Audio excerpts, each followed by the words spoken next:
नमस्कार दोस्तों, मैं आशा करती हूँ आप सब कुशल मंगल होंगे। जिस शख्स के बारे में बात करने जा रही हूँ, वह कोई आम इंसान नहीं है। उनके भगत भारत में ही नहीं बल्कि पूरी दुनिया में हैं। लोग तो उनको हनुमान जी का अवतार मानते हैं। आज हम बाबा नीम करोली जी महाराज जी के बारे में बात करेंगे। दुनिया के सबसे जाने माने और अमीर लोग भी उनके भगत हैं। उन्हें अपना गुरु मानते हैं। हम इसी से अंदाजा लगा सकते हैं कि एप्पल के मालिक स्टीव जॉब्स, फेसबुक के मालिक मार्क जकरबर्ग, हॉलीवुड की फेमस एक्ट्रेस जूलिया रॉबर्ट्स और विराट कोहली बाबा जी को मानते हैं। जहां माथा टेकने दूर दूर से लोग आते हैं। मान्यता है एक बार यहाँ पहुंचने वाला कोई खाली हाथ नहीं लौटता। बाबा जी सबकी मुरादें पूरी करते हैं। नीम करोली बाबा जी अपने भक्तों को उनके पैर छूने से मना करते थे। जो कोई भी भगत उनके पैर छूने के लिए आगे बढ़ते थे वो उनको रोक देते थे। वो कहते थे मेरी जगह हनुमान जी के पैर छुओ, वही कल्याण करेंगे। बाबा नीम करोली महाराज जी जो भगवान हनुमान जी के परम भगत थे, उनकी महिमा निराली है। भगत जनों की माने तो बाबा जी की कृपा से सभी बिगड़े काम बन जाते हैं। यही कारण है कि बाबा जी के बनाए सारे मंदिरों में भक्तों का सैलाब उमड़ पड़ता है। कौन थे ये बाबा नीम करोली, कैसे बाबा जी प्रसिद्ध हुए, क्या थी उनकी असली पहचान, इसके बारे में हम बात करेंगे। बाबा जी की गिनती 20वीं सदी के महान संतों में की जाती है। उनका जन्म उत्तर प्रदेश में फिरोजाबाद जिले के अकबरपुर गांव में हुआ था। बाबा जी का असली नाम लक्ष्मी नारायण शर्मा था। उन्होंने अपने शरीर का त्याग 11 सितंबर 1973 को वृंदावन में किया था। कैंची धाम उत्तराखंड के नैनीताल जिले में बवाली अल्मोड़ा राष्ट्रीय राजमार्ग के किनारे पर स्थित है।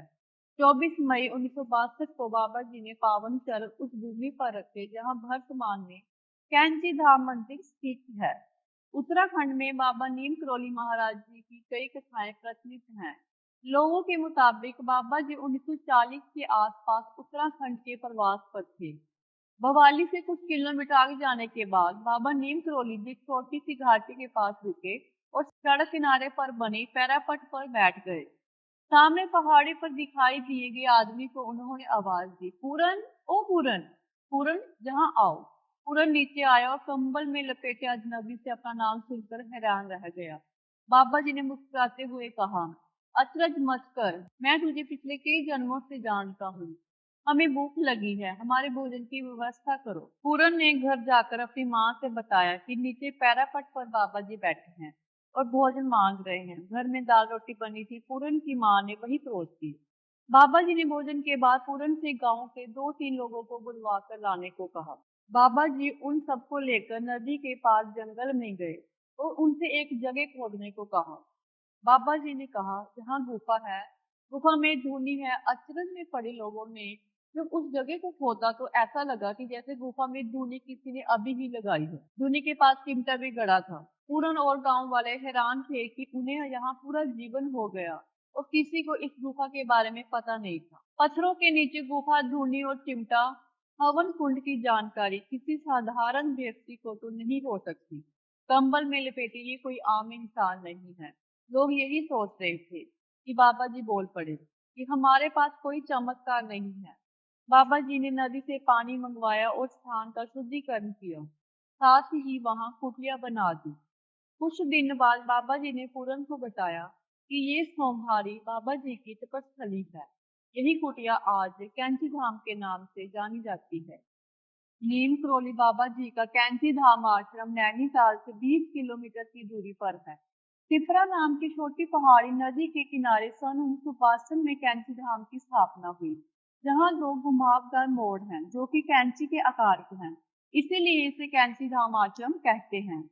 नीम करोली बाबा जी को इस आश्रम में आने के बाद ही अंतर्राष्ट्रीय पहचान मिली।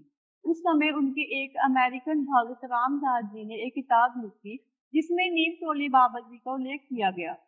इसके बाद से पश्चिम देशों से लोग उनके दर्शन और आशीर्वाद लेने के लिए आने लगे।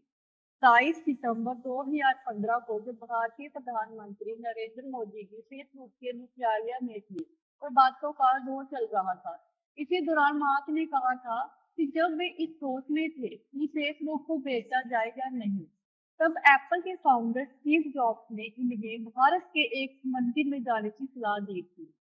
मार्क ने बताया था कि वे 1 महीना भारत में रहे। इसी दौरान वह कैंचीधाम मंदिर में भी गए थे। मार्क मंदिर में आए तो 1 दिन के लिए थे, लेकिन मौसम खराब हो जाने के कारण वह यहाँ 2 दिन के लिए रुके।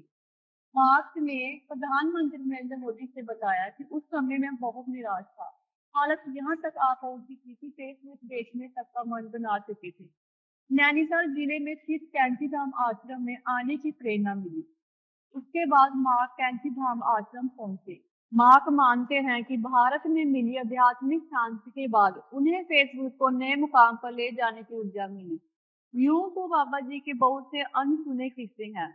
यहाँ सिर्फ 2 की बात करेंगे। पहला बांग्लादेश का। बाबा जी दिल्ली के बिरला मंदिर में बनी कुटिया में विश्राम कर रहे थे। उनके भक्तों के साथ कुछ बांग्लादेशी आए। उनमें से एक बहुत व्याकुल स्थिति में था। इससे पहले कि वो बांग्लादेशी बाबा जी को अपनी समस्या बताता, बाबा जी ने उससे कहा, तुम्हारा भाई दुश्मनों की कैद से जल्दी बाहर आएगा। वो देश का शहंशाह बनेगा। इतना कहकर बाबा जी बोले, जाओ अब तुम्हें अपना समय भाई की अगवानी की तैयारी में लगाना है। उस समय की हालत में उस शख्स को ये सब कुछ मुमकिन नहीं लग रहा था। ऐसे कैसा होगा, कब होगा, तमाम तरह के सवाल थे उसके मन में, क्योंकि उसका भाई पाकिस्तान की मियांवाली जेल की काल कोठरी में था और सरकार ने उसे सजा मौत ऐलान कर दिया था। लेकिन बाबा जी ने उसे आगे सवाल पूछने का मौका ही नहीं दिया और बाहर जाने का इशारा कर दिया।